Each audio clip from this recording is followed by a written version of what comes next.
நேசோகாஸ்ட்ரிக் tube இன்செக்ஷன் யாருக்கெல்லாம் பண்ணலாம்னா coma patient பண்ணலாம், ஓரல் சர்ஜரி பண்ணியிருக்க பேஷண்ட்டுக்கு பண்ணலாம், அண்டு நெக் அண்ட் இன்ஜுரி பேஷண்ட்டுக்குலாம் பண்ணலாம்.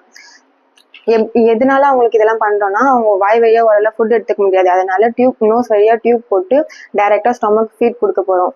அதுக்கு ஃபர்ஸ்ட் ஹேண்ட் வாஷ் பண்ணிட்டு க்ளவ் போட்டணும். ஃபர்ஸ்ட் டியூப் வந்து மெஷர் பண்ணணும். எப்படி மெஷர் பண்ணணும்னா டிப் ஆஃப் த நோஸ்ல இருந்து இயர் லோப் வரைக்கும் மெஷர் பண்ணிட்டு and end of the sternum வரைக்கும் மெஷர் பண்ணி மார்க் பண்ணிடணும். மார்க் பண்ணிட்டு after measurement lubricant jelly apply பண்ணிட்டு நோஸ் வழியா இன்சர்ட் பண்ணணும். இன்சர்ட் பண்ணிட்டு ஃபுல்லா இன்சர்ட் பண்ணதுக்கப்புறம் டியூப் ஸ்டொமக்ல தான் இருக்கான்னு கன்ஃபார்ம் பண்றதுக்கு 4 மெத்தட் இருக்கு.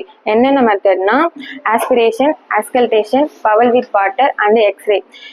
டியூப் ஸ்டொமக்ல தான் இருக்கான்னு கன்ஃபார்ம் பண்றதுக்கு இப்போ ஆஸ்பிரேட் பண்ணி பார்க்கலாம்.